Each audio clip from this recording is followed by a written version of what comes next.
이 첫 번째 논쟁부터 말씀드리도록 하겠습니다. 2월 달에 프린스턴 대학에서 두 교수를 불러다가 논쟁을 했습니다. 지금 유튜브 가면 볼 수 있고요. 그래서 이른바 당시에는 이것을 경제학자들의 슈퍼볼이다. 그 당시에 이제 미국에서 이제 미식축구 슈퍼볼을 할 때니까 그런 얘기까지 있을 정도로 대단히 주목을 끈 논쟁이었습니다. 당시 서머스 교수가 얘기한 것은 제가 말씀드린 그대로죠. 그래서 첫 번째, 금융 완화 정책으로 인해서 지금 시중에 돈이 많이 풀렸다. 그 다음에 코로나 당시에 사람들이 밖에 나돌아다니지 못하니까 소비가 위축이 되어 있었고 그 위축된 소비만큼 저축이 늘어났는데 그 소비가 그러니까 저축이 억눌려 있었다, 소비가 억눌려 있었다는 것이죠. 그런 상황에서 이제 코로나가 해소가 되면 요즘 복수 소비 이런 얘기까지 쓰던데요. 그런 소비가 폭발적으로 일어날 가능성이 있다. 거기에 더해서 바이든 행정부의 1조 9천억 달러는 너무 과하다. 이렇게 얘기를 했고요.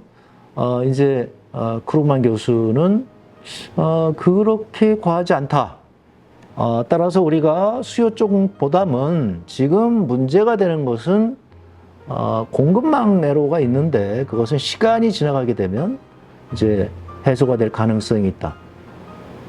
저희가 이제 경제 방송으로서 이렇게 다른 곳에서 하지 않는 말씀을 드리는 이유는 뭐냐면 누가 어떤 주장을 했는가가 중요한 것이 아니라 그 주장의 근거가 무엇인가가 중요하다는 겁니다. 그 주장의 논리를 우리가 알아야지만 미래를 예측할 수 있는 겁니다.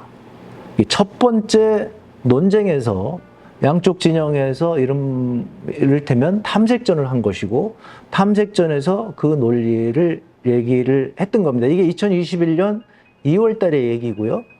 그때만 하더라도 주식시장은 전혀 문제가 없이 계속 상승세였고 소비자 물가지수도 당시에는 거의 문제가 없었습니다. 그런 상황에서 이런 논쟁이 되었던 거죠.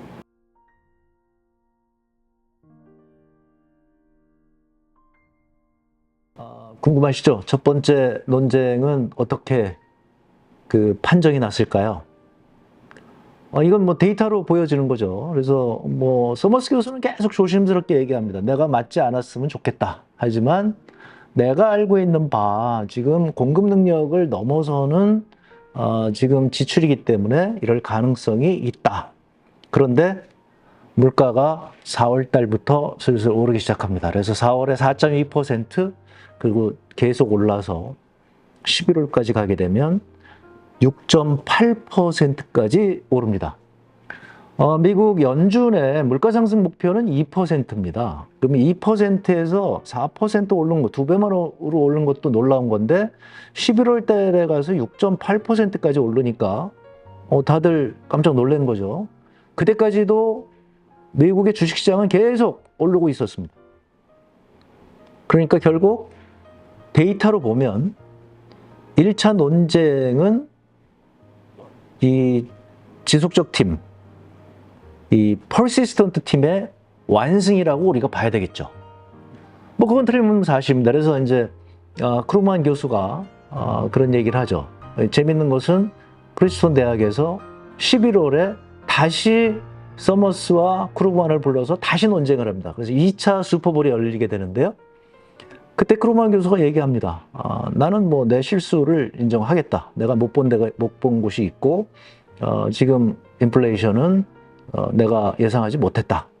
그래서 우리 서머스 교수가 본 것에 대해서 동의를 하는데 문제는 그 다음이죠. 하지만 아직도 서머스 교수의 논리에 나는 동의할 수 없다. 해서 2차 논쟁이 붙는 겁니다. 이게 굉장히 재밌어요. 결론이 이미 났잖아요. 이제 예고가 있었고, 경고가 있었고, 인플레이션이 올 거라는 경고가 있어서 그 경고대로 인플레이션이 왔는데, 그러면, 내가 잘못 보지 않았나? 내가 못 본 게 있나? 이렇게 되잖아요. 그런데 이 트랜지엔트 팀, 즉, 다시 말씀드려서 미국의 페드, 그리고 미국의 재무부, 그리고 사실 바이든 행정부의 입장이죠. 그리고 시장, 그리고 상당히 많은 투자가들은 여전히 낙관론을 펼쳤습니다. 그러니까 이게 굉장히 재밌는 거죠. 뭐냐면 논쟁에서 틀렸다고 결론이 났는데 이분들이 11월이 돼서 그러면 자기의 입장을 바꿔줘야 되는데 바뀐 게 아니라 더 강해졌어요. 지금 데이터상으로는 서머스 교수, 퍼시스턴트 팀의 얘기가 맞지만 내용상으로 보면 우리가 얘기하는 대로 이것이 일시적일 가능성이 있다. 특히 정부 공식 기관들에서 이제 보고서가 나오기 시작하는데 이 보고서들이 되게 일시적 팀에 손을 들어줍니다. 그러니까 시장에서는 약간 당황스러운 거죠. 이게 어떻게 된 거지? 저는 사실 이 시기를 작년 11월을 이 뼈아픈 시기라고 저는 생각을 하고 있습니다. 바로 이 시기부터 이제 금융시장에는 미국 주식시장의 폭락을 경고하는 사람들이 대거 등장하게 되고요. 미국 주식시장뿐 아니라 미국의 메인스트리트가 큰 영향을 받을 것이라고 얘기하는 사람들이 등장하기 시작합니다. 그래서 이제 그 경제학자들도 슬슬 이거 틀렸는데 계속 우기고 가니까 이거 문제가 있다는 사람들이 등장하기 시작합니다. 저는 그때가 아주 결정적인 시기가 아니었나, 이번 인플레이션에 있어서 그 결정적인 시기가 아니었나 그렇게 생각을 합니다. 제 개인적인 입장은 저는 크루그만 교수의 얘기에 동의합니다. 그러니까 미국에서 대대적인 재정정책을 펴는 것에 아마 제가 그 자리에 있었다면 저는 동의했을 것 같아요. 저기 서머스 교수가 저렇게 지금 인플레이션이 온다고 경고하고 있다. 너 어떡할래? 그러면 저는 그거 뭐 여러 가지 시장의 의견이 있죠. 이게 인플레이션이 올 수 있다. 뭐 인플레이션은 아직 오지 않을 것이다. 다양한 의견이 있고 그런 의견에서 나는 서머스 교수의 의견을 참고하겠다. 그 참고하는 방법은 두 가지입니다. 그 서머스 교수 얘기하는 대로 재정 지출을 의회에서 1조 9천억 달러는 승인을 받되 단지 그 집행 시기를 서머스 교수의 의견을 받아서 좀 늘려놓는 거죠. 그러니까 늘릴 수 있도록 그렇게 하는 방법이 하나 있고요. 제가 좀 의아하게 생각하는 것은 이런 논쟁을 하면서 금융정책에 대해서 거의 얘기를 하지 않습니다. 그러니까 연준은 그 이제 파월 의장의 지도하에서 결정을 할 것이라고 생각을 하고 서머스 교수나 이 크루그만 교수는 약간 금융정책에 대해서 특히 QE 정책, 금융 완화 정책에 대해서 이 약간 경시하는 측면이 좀 있는 것 같은데요. 저는 제가 드리는 말씀은 그때 당시에 이미 금융 정책에 있어서 조금 더 이전하고는 다른 스탠스를 취했어야 되지 않는가, 이전하고는 다른 접근 방식을 취했어야 되지 않는가 이렇게 생각을 합니다. 아무튼 굉장히 재미있게 이제 그 11월에 2차 논쟁이 시작이 되는 거죠.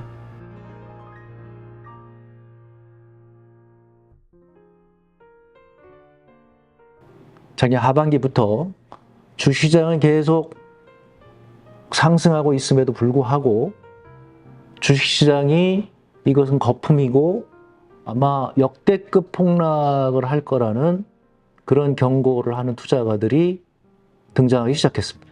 그 작년 연말부터 이 투자가들이 이제 등장하는데요. 네, 그 대표적인 사람이 그 전설적인 투자자 워렌 버핏입니다. 그리고 워렌 버핏의 동지 찰리 멍거와 함께 원래 이런 투자가들은 시기는 얘기하지 않죠. 우리가 시기를 얘기할 수는 없다. 그거는 제레미 벤덤이라고 하는 그 투자자가 있는데 이 투자가는 아주 굉장히 과격한 표현들을 쏟아 넣습니다. 역대급 경제 위기가 올 것이다. 이미 그런 얘기들을 하기 시작하고요. 최근에 지금 국내 책도 번역이 되어 있는데요. 레이 달리오라고 하는 또 돈 많이 번 투자가죠. 이분은 아주 근본적인 얘기를 하고 있습니다. 그러니까 미국 경제가 어렵기 때문에 그 어려운 상황에서 인플레이션 정책을 쓸 수밖에 없고 돈의 가치가 떨어지면서 미국에서 소득 분배가 양극화될 것이다. 그러면서 사회적 갈등이 심화되는데 그것이 과거에도 지금 계속되고 있고 지금 돈을 너무 많이 푼 것이 또 역시 그 과정일 것이다. 이분은 뭐 중국과하고의 이런 이제 관계까지 해서 세계의 강대국이 넘어가는 과정. 그래서 미국은 지금 그런 위기의 순간이 와 있다. 이런 얘기까지 하는 것이죠. 바로 연말이 되면서 이 투자가들이 이렇게 경고를 계속 한 겁니다. 반면에 이제 한편에서는 이 젊은 투자자들 특히 최근에 국내에서도 이제 돈나무 언니라고 그래서 이제 애칭으로 불리고 있죠. 캐시우드 이분들은 지금 뭐 잘못 생각하고 있는 거다. 현재 그 미국의 이런 기술주들의 전망은 너무나 밝고 따라서 앞으로도 계속 주가가 상승할 여력이 있다. 이렇게 얘기를 했던 시기가 바로 작년 12월 달입니다. 제가 계속 말씀드립니다만은 그들의 논리가 중요한 거죠. 그런데 사실 캐시우드는 자기 나름대로의 모델이 있다고 얘기하는데 이 모델을 공개를 안 했기 때문에 안 하고 있기 때문에 사실 신뢰하기는 좀 어렵고요. 이제 우리가 이런 것을 보았을 때 되게 이미 자기가 돈을 투자한 투자가들은 계속 오를 거라고 얘기할 그런 동기가 있죠. 캐시우드 같은 경우가 그런 경우고 반면에 이제 제레미 벤덤 같은 사람은 지금은 이제 현역에서 활동하고 있지 않기 때문에 레이 달리오도 마찬가지고요. 그래서 시장에서 한 걸음 떨어져 있는 사람들은 되게 이 시장 되게 위험하다.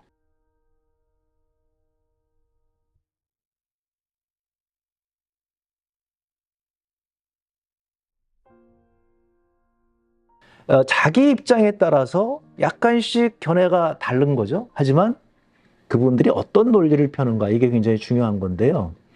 사실 경제학자들은 약간 경시하고 있는데 굉장히 그 시장에서 많이들 얘기하는 게 뭐냐면 인플레이션은 화폐적 현상이고 따라서 돈을 많이 풀게 되면 반드시 거품과 인플레이션이 오게 된다.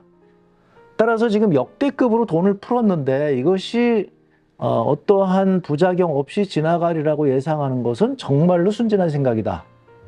이런 얘기를 하는 분들이 많은 거죠. 그래서 우리가 그 시기에 이미 상당히 많은 경고가 있었고 그 시기부터 이제 주식시장에서 돈을 빼는 사람들이 생기게 된 거죠.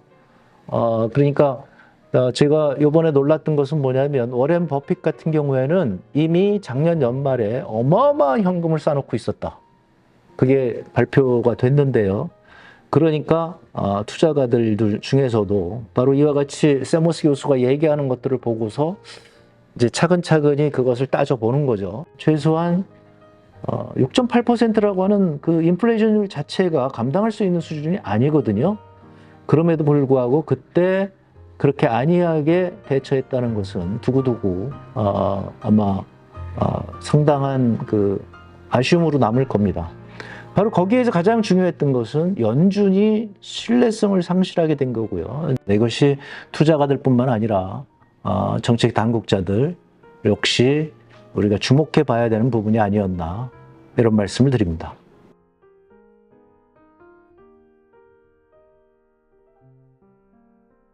납득하기 어렵다는 그 분들이 많습니다. 아니 데이터가 이렇게 소비자 물가 지수가 폭등하는 상황에서 정책 당국은 계속적으로 일시적일 거라고 주장한 근거가 도대체 무엇인가? 그런 이유는 이건 어떻게 파악을 해야 되는가? 이런 질문을 하시는 분들이 많죠. 제가 답변을 한번 해보겠습니다. 그러니까 그 사실상 우리가 객관적인 자료로 보면 그들이 주장이 근거가 없을 있는 거죠. 뭐 데이터로 보거나 뭐 충분한 근거가 있는데 이제 경제학자들이 이런 경제 분석이라고 하는 것이 예외적인 상황을 잘 파악을 못 하거든요. 그러니까 항상 좀 그 조심스럽게 접근을 해야 된다. 저희가 이렇게 생각하는 거죠. 그래서 좀 겸손하게 세상을 바라봐야 된다. 이런 얘기인데요. 더 중요한 것은 이겁니다. 이게 이제 그 서머스 교수도 이것을 여러 차례 지금 지적을 하고 있는데요. 왜 페드가 연준이 저렇게 늦게 반응하는가? 그 이유 중에 하나는 연준이 너무 금융시장에만 쳐다보고 있다는 겁니다. 그래서 금융시장을 쳐다보는 이유는 우리 그 그 파이낸스에 아주 중요한 이론이 있죠. 그래서 효율적 시장 가설이라는 게 있습니다. 세상의 모든 정보가 있으면 그 정보가 금융시장에 종합될 것이고, 금융시장의 우리 주식 가격이라고 하는 것은 바로 그 정보가 총합된 것이다. 따라서 금융시장이 계속적으로 인플레이션이 지금 낮다고 보여지고 있다는 거예요. 그 이유는 뭐냐면 우리가 인플레이션 정도를 나타내주는 장기 채권 금리가 있는데, 이 장기 채권 금리로 평가를 해보게 되면 지금 시장에서 인플레이션을 그렇게 높게 평가하지 않는다, 이런 얘기죠. 그런데 이제 서머스의 질문은 이겁니다. 그러면 시장에서는 그 평가를 하는 정보를 누구에게 얻었겠느냐? 시장은 지금 연준을 쳐다보고 있다는 거죠. 연준이 어떤 분석 자료를 가지고 저런 결정을 내리는가를 쳐다보고 있고, 거꾸로 연준은 시장을 또 쳐다보고 있으니까 이게 자기만의 리그가 돼버린 거예요. 이것을 이제 제가 좋아하는 하나의 사일로 이펙트라고 얘기를 하는데요. 사일로 속에서 저 시장이 오른 건데 시장은 지금 저렇게 쳐다보고 있어. 연준은 그렇게 생각하고, 시장에 있는 사람들은 연준의 모델에 의하면 지금 일시적인 인플레이션일 거래, 이렇게 되는 거죠. 여러분도 아시다시피 2008년도 경제 위기도 똑같은 상황을 거쳤습니다. 이른바 2008년도에 영웅이 된 사람들이 몇 명 있는데, 예를 들면 마이클 버리 같은 사람이 이제 이 사람들이 분석가로서 이거는 말이 안 되는 거다. 이 부동산 가격, 그리고 거기에 있는 이 파생 상품의 가격은 이건 말이 안 되는 건데 지금 어떻게 저렇게 높은 가격이 되나? 그래서 이분들이 이제 그때부터 숏을 치는데, 문제가 되는 것은 잘못됐다고 판정이 되고 나서도 가격이 폭락하지 않는 거예요. 그러니까 마이클 버리가 조금 버티지 못했다면, 그 영화 보면 그런 게 나오죠. 이제 마이클 버리가 이제 견딜 수가 없어서 뭐 집어 던지고 막 이렇게 되는 거죠. 만약에 그걸 견디지 못했다고 한다면 마이클 버리도 아마 오히려 파산했을 수도 있습니다. 시간 싸움인데. 바로 그렇게 시장이 그렇게 오류에 빠지게 되면 굉장히 강고한 그 흐름을 만들게 된다는 겁니다. 이번에는 바로 정책 당국, 연준, 재무부, 그리고 뭐 CBO라고 하는데 이 재정 지출을 분석하는 미국 의회 보고서, 그다음에 뭐 대통령실의 보고서, 여기서 전부 이런 낙관론을 펴면서 이게 스파이럴 이펙트라고 얘기했죠. 상승작용을 일으키는 거죠. 나도 그렇게 생각하는데 쟤도 그렇게 생각해. 그러니까 이건 더 맞겠네? 그러고 나서 제3자를 보니까 쟤도 그렇게 생각해. 이런 오류에 빠진 것이 아니겠는가. 서머스 교수가 틀림없이 이런 얘기를 했는데 다들 서머스 교수 얘기는 안 맞는 것 같아. 그런 증거는 없는 거 아니야? 이러면서 이제 자꾸 자기 확신에 빠져 있는 거죠. 여기서 대단히 중요한 또 하나의 우리가 주목해 볼 지점이 있습니다. 그건 뭐냐면 연준이 금융시장을 너무 쳐다보고 있다는 거예요. 그러니까 중앙은행은, 연준도 그렇고 한국은행도 마찬가지입니다. 제가 지금 한국은행 얘기 잘 안 하고 있는데요. 이건 뭐 마찬가지입니다. 한국은행도 그렇고 중앙은행들은 금융시장을 안정시킬 의무가 있습니다. 이건 뭐 부인할 수 없는 결론이고요. 이 금융시장이 불안하게 되면 그것은 서민경제에 영향을 미칩니다. 그래서 금융시장 안정을 하라는 것이 중앙은행의 의무사항으로 아주 명문화되어 있습니다. 이것과 주식 가격을 쳐다보는 건 다른 겁니다. 주식 가격이 높아야지만 뭐 시장의 상황이 좋게 되면 금융시장은 좀 더 안정되겠죠.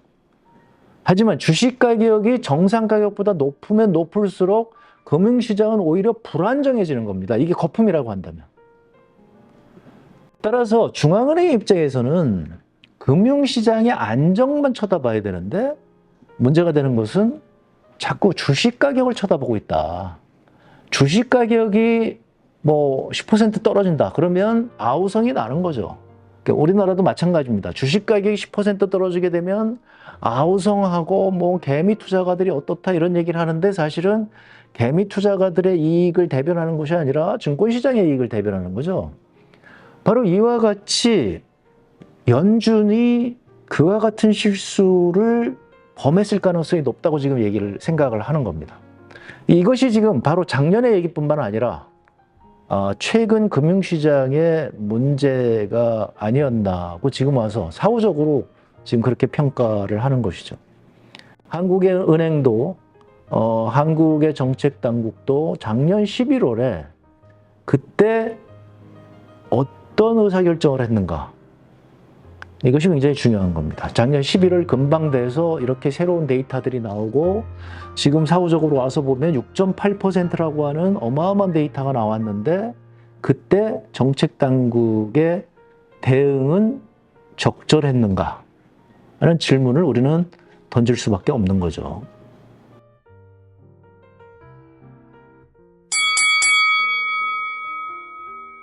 우리 2차 논쟁의 결과에 대해서 궁금하지 않을 수 없죠. 그 논쟁의 결과, 11월 달이 되어서 인플레이션율은 치솟았음에도 불구하고 트랜지전트 팀은, 일시적 팀은 여전히 강고합니다. 그리고 괜찮을 것이다. 결과는 어떻게 됐느냐? 예상외의 사건이 터지게 되죠. 금년에 들어서 러시아가 우크라이나를 침공합니다. 그러니까 작년만 하더라도 공급망 애로가 좀 있다. 그리고 에너지 가격이 좀 빠르게 오르고 있다. 이렇게 생각이 되었었는데 이제 러시아의 우크라이나 침공으로 이게 전부 확대된 것이죠. 그래서 세계 에너지 시장은 급격한 충격을 받게 되고 거기에 더해서 농산물까지, 왜냐하면 우크라이나가 곡창지대거든요. 그래서 농산물가격까지 이제 폭등하게 됩니다. 원자재 가격은 석유뿐만 아니라 다른 원자재, 뭐 비철금속 같은 데도 그러니까 뭐 영향을 미치게 되는 거죠. 결과는 1월 달에 인플레이션율은 7.5%, 2월 달에 7.9%로 오르고 있었고 러시아의 침공으로 완전히 새로운 상황을 맞게 되었고 이런 상황에서 이제 3월에 8.6%까지 오르니까 시장은 큰 충격을 받은 거죠. 그러고 있는 상황에서 이제 3월 달에 8.3%로 조금 수그러드니까 재밌게도 다시 일시적 팀이 오른 거 아니냐. 시장의 낙관론자들은 그것을 받아들이고 시장은 다시 이제 안정화되는데, 사실은 이제 그때까지 미국의 주식시장은 한 20% 정도 폭락하고 있는 상황이었죠. 거기에 대해서도 아까 말씀드린 투자가들은 이제 시작이다 라고 얘기하는 사람이 있고요.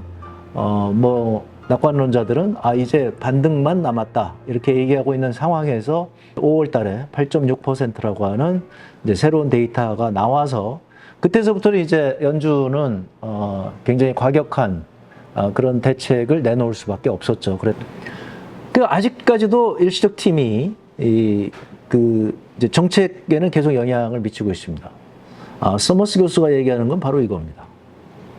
지금에 와서 되돌아보면 1970년대에 그렇게 인플레이션이 굉장히 기승을 부렸던 것은 1973년, 1979년에 두 차례의 석유 파동이 있었기 때문이기도 하지만 이미 그 씨앗은 60년대 베트남 전쟁부터 시작된 것이다. 따라서 베트남 전쟁부터 시작이 되어서 수요 측면에서 계속적으로 물가가 상승 압력을 받고 있는데 그것에 대해서 적절하게 대응하지 못한 상황에서 공급 측면의 충격이 오니까 인플레이션이 폭발한 것이지, 만약에 그때 적절하게 대응했으면 그렇게까지는 가지 않았을 것이다. 지금 2년째 계속 인플레이션이 올 거라고 예상하고 있는데도 불구하고 정책 당국이 너무나 안일한 자세를 취하는 것, 이것이 되게 굉장히 위험한 상황이 될 수도 있다고 지금 경고를 하는 겁니다.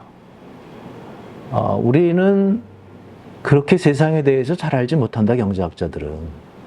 데이터가 나오는 것을 우리가 지금 새롭게 해석을 하고 있지만 새로운 현상에 대해서 우리의 모델들은, 경제학자들이 가지고 있는 것, 우리 국책연구기관들, 정책연구기관들이 가지고 있는 모델들이 그렇게 완벽하지 않다. 뭐 이것은 저도 마찬가지입니다만은 경제학 공부를 한, 계량경제학을 좀 공부해 본 사람들은 다 동의합니다. 세상이 빠르게 변화할 때 그것에 대해서 경제학들이 가지고 있는 모델은, 이 경제 수리 모형은 아주 정확한 예측치를 내놓기는 쉽지가 않습니다. 따라서 그것을 감안하고 우리가 조심스럽게 접근해야 된다.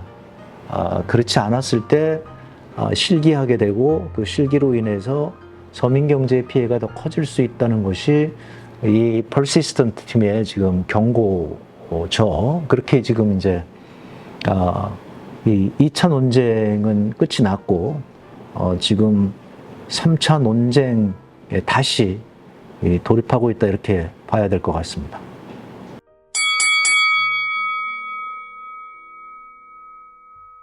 지루하게 지금 그 경제학자들의 논쟁을 설명해 드리고 있는데요. 이렇게 설명해 드리는 이유는 지금 중요한 질문이 있기 때문에 그렇죠. 그 중요한 질문은 뭐냐면 앞으로 인플레이션을 어떻게 전망하는가. 트랜지엔트 팀과 퍼시스턴트 팀, 일시적이라는 사람들의 주장과 지속적이라는 사람들의 주장, 지금 어디까지 왔나. 그리고 데이터가 어떤 견해를 더 서포트하는가, 지지하는가, 이런 것에 대해서 우리가 얘기를 하는 게 굉장히 좋겠죠. 이게 굉장히 재밌습니다.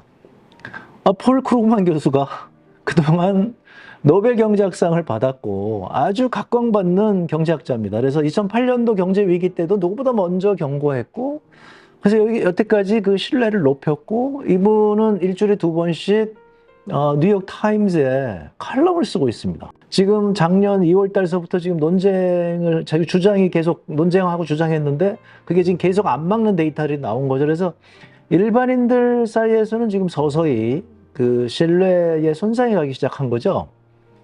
그러니까 이제 굉장히 재밌잖아요. 이 크루그만 교수가 무슨 얘기를 하나. 그러니까 요즘 이제 서머스 교수는 굉장히 각광받고 있고요. 여기저기 지금 언론에서 서머스 교수를 불러서 당신의 인플레이션 전망이 어떠냐 이런 얘기를 지금 하고 있고요. 아까 말씀드렸다시피 서머스 교수는 계속 조심스럽게 얘기합니다. 그런데 또 한쪽으로서는 크루그만 교수를 불러서 지금 계속 당신 얘기 틀렸는데 아직도 견해를 바꿀 생각이 없느냐 이렇게 묻는 거죠. 6월 초에 크루그만 교수가 뉴욕 타임즈에 칼럼을 씁니다. 나는 양치기 소년이 되었다. 그래서 내 얘기 다 안 믿을지 모르지만 나는 그래도 다시 한번 또 얘기하겠다. 이 인플레이션은 일시적일 가능성이 굉장히 높다. 이 크루그만 교수가 얘기하기에 근원 인플레이션을 한번 보자. 근데 근원 인플레이션도 굉장히 지금 아직 높은데 거기에 우리가 조금 주목해야 될 필요가 있다. 예를 들면 아까 말씀드린 대로 그 중고차 시장 같은 경우 이런 건 예상하지 않은 거고 급작스러운 거고 그다음에 반도체 문제만 해결되면 얘는 지금 떨어지고 있다. 그런데 그것이 지금 근원 인플레이션에 들어가 있는데 사실상 그런 것도 근원 인플레이션에서 좀 빠져야 된다. 근원 인플레이션에서 그런 것들을 빼게 되면 지금 근원 인플레이션은 약 한 3.5에서 4% 정도밖에 되지 않는다. 두 번째로는 사람들의 이제 다음 시간에 우리가 말씀을 드리겠습니다만은 인플레이션의 그 대책에서 가장 우리가 신경을 써야 되는 게 사람들의 인플레이션 기대 심리입니다. 사람들이 내년도에 인플레이션이 높을 거라고 생각하면 금년도에 임금 올려달라고 그러고 그리고 내 물건값 빨리 올리려고 그러고 이것이 이제 아까 얘기한 인플레이션을 증폭시키는 효과를 가져오거든요. 그런데 지금까지는 인플레이션 기대 심리가 그렇게 높지 않다. 연말쯤 되어서 근원 인플레이션 정도로 좀 내려오고 지정학적 이런 요인들이 좀 안정이 되게 되면 그러면 우리가 맞닿을 세상은 어떤 세상이냐면 서머스 교수가 일찍부터 경고했던 secular stagnation, 즉 다시 얘기해서 투자를 별로 하지 않고 그 저투자, 저축은 많이 하고 고저축, 그러면 저축이 투자보다 많으니까 금리는 떨어지는 저금리 상황이 오게 될 것이다. 따라서 지금 과도하게 괜히 금리를 올렸다가 다시 금리를 낮추게 되면 시장은 더 요동치게 되니 여유를 갖고 우리가 쳐다보자. 이게 크루그만 교수가 6월 초에 한 얘기인데 바로 일주일 뒤에 6월 10일 날 이제 8.6%가 나오는 바람에 페드는 이제 자이언트 스텝을 밟게 됐고 크루그만 교수는 또 한 번 양치기 소년이 되었죠. 뭐 아무튼 그 논리가 지금 정책 연구기관들에서 계속 똑같이 내놓고 있는 그런 논리입니다. 그런 상황에서 이제 서머스 교수가 얘기하는 거죠. 자, 정책 연구기관들의 아까 말씀드린 대로 경제 예측 모델이 좀 잘못된 거 아니냐. 이제는 수정할 필요가 있지 않은가 우리가 고민을 해봐야 된다. 더 중요한 게 있습니다. 지금 인플레이션율이 8.6%인데 연방기금금리는 그렇게 자이언트 스텝 올려서 1.25까지 왔습니다. 그럼 실질금리는 얼마냐? 마이너스 7%. 그러니까 지금 10년 만기 이 국고채 금리가 이제 미국의 지금 그 재무성증권 금리가 지금 3%를 넘어서 주식시장에 충격을 주고 있는데, 자, 3%라고 할지라도 지금 인플레이션율이 8.6%가 연말까지 가서 예를 들어서 7%가 된다고 할지라도 그러면 지금 실질금리는 마이너스 4%라는 겁니다. 실질금리가 마이너스 4%라고 하는 것은 어마어마한 경기 부양금리인 겁니다, 지금. 그러니까 인플레이션이 이렇게 오고 있는데 지금 그것을 긴축 정책을 쓰고 있다고 사람들은 착각하고 있지만 사실상은 지금 아직도 확장 정책을 취하고 있다. 가장 중요한 것은 아까도 말씀드린 양적 완화 정책인데요. 이른바 QE라고 하는 양적 완화 정책인데 이 양적 완화 정책이 금년 초까지 전혀 지금 영향을 받지 않고 있습니다. 그래서 현재 지금 연준에서 지금 양적 완화 정책을 이제 중단하겠다고 얘기를 했어요. 그럼 여태까지는 지금 경제를 긴축 정책을 사용한 게 아니라 안정 정책을 사용한 것이 아니라 확장 정책을 사용했고 이것이 상당한 시간을 두고 경제에 더 영향을 미칠 것이다. 더 중요한 게 또 있습니다. 인플레이션에서 지금 우리가 걱정하는 것 중에 하나가 이것이 임금으로 전이가 되는 것을 지금 염려하고 있는데 코로나를 겪으면서 지금 미국에 이상한 현상이 있었거든요. 그게 뭐냐면 대퇴직 현상이라는 겁니다.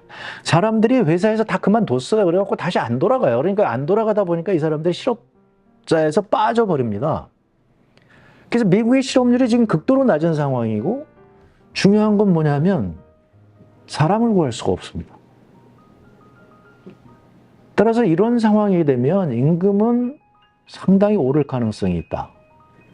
자, 이렇게 됐을 때 역사적으로 보니 서머스 교수가 주장하는 것은 인플레이션율이 4%보다 높고 실업률이 4%보다 낮은 상황이 우리가 그런 현상을 접하게 되면 1, 2년 후에 반드시 경기 침체가 왔다는 겁니다. 이건 거의 여태까지 예외 없이 그렇게 왔다는 겁니다. 왜냐하면 인플레이션율이 높고 실업률은 낮기 때문에 정책 당국에서는 금리를 올리고 그다음에 긴축 정책을 사용할 수밖에 없었고 그러면 반드시 이제 경기 침체가 왔고 따라서 지금 정부가 바라는 소프트 랜딩, 연착륙은 쉽지 않을 것이다. 지금 이렇게 얘기를 하고 있는 거죠. 크루만 교수도 연착륙이 쉽지 않다는 데는 지금 다 동의하고 있습니다. 여기는 지금 연준 의장인 파월 의장도 지금 같은 얘기를 하고 있고 옐렌 지금 재무부 장관도 지금 같은 얘기하고 있습니다. 연착륙은 지금 쉽지 않다. 하지만 우리는 그래도 아직 경기 침체를 막을 수 있을 정도로 우리가 노력은 해보겠다는 얘기지만 지금 이제 연착륙은 쉽지 않다는 거죠. 말씀드린 대로 지금 1차, 2차, 3차 논쟁이 진행이 되고 있는데 거기서 트랜지엔트 팀과 퍼시스턴트 팀이 어떻게 보면 승부가 이미 난 것 같은데도 아직도 트랜지엔트 팀은 계속 강한 논조로 지금 주장을 하고 있습니다. 왜냐하면 그 데이터가 있기 때문에 자기들이 주장하는 것을 보여주는 데이터가 있기 때문에 그렇게 되는 거죠. 따라서 지금도 현재 당장 1위 1비 하지 말고 1위 1비 해서 갑자기 급격하게 이자율을 올리게 되면 경제에 너무 큰 충격을 받게 되는 그것은 과도한 충격 아니냐, 이런 얘기를 하고 있는 거고요. 하지만 많은 투자가들이 걱정하는 것은 시중에 돈이 너무 많이 풀렸다. 저렇게 많이 풀린 돈은 부작용을 불러일으킬 수밖에 없다. 는 얘기고요. 오늘 이렇게 논쟁을 하면서 우리가 이제 주목해 봐야 될 게 있는 거죠. 금리가 오르는 것은 지금 불가피할 것일 것 같다. 네. 홍종학의 경제 스케치북 오늘 두 번째 시간, 시장도 틀렸다. 어떻게 보셨는지요? 뭐 시장이 자주 틀립니다. 뭐 저는 항상 그렇게 주장을 해왔고요. 하지만 대부분은 맞습니다. 그러니까 우리가 시장에 말씀드린 대로 효율적 시장 가설은 뭐 상당 부분 우리가 신뢰할 수 있는 가설이고요. 그래서 좋습니다만 이렇게 예외적인 상황이 벌어지게 되면 시장이 집단적으로 오류를 범할 수 있다. 이것을 우리가 항상 염두에 둬야 된다는 것이죠. 오늘 말씀드린 것을 토대로 해서 우리 다음 주에는 우리 중앙은행의 금융정책에 대해서 말씀드리도록 하겠습니다. 신뢰를 잃은 중앙은행, 연준이 정책을 펼 때 과연 어떤 정책을 펼 수 있을지 거기에 대해서 우리가 논리적으로 한번 얘기를 해보도록 하겠습니다. 그 다음에 이제 중요한 것은 계속 말씀드립니다만은 정치경제학이죠. 이 문제를 어떻게 어떤 시각에서 바라볼 것인가? 금융시장의 시각인가? 서민경제의 시각인가? 그리고 오늘 조금 언급했죠. 금융시장의 안정성과 금융시장의 주가 수준과는 이거는 다른 것이다. 이런 얘기에 대해서 다음 시간에 얘기를 해보도록 하겠습니다. 많은 기대 부탁드리고요. 댓글에 궁금한 점이 있으면 남겨주시기 바랍니다. 오늘 제가 설명드린 것 중에 이해가 안 되시는 부분 남겨주시면 또 더 쉽게 설명드리도록 노력해 보도록 하겠습니다. 어두운 시대를 살아가는 우리 서민들을 위한 따뜻한 방송, 홍종학의 경제 스케치북, 다음 주에 계속합니다.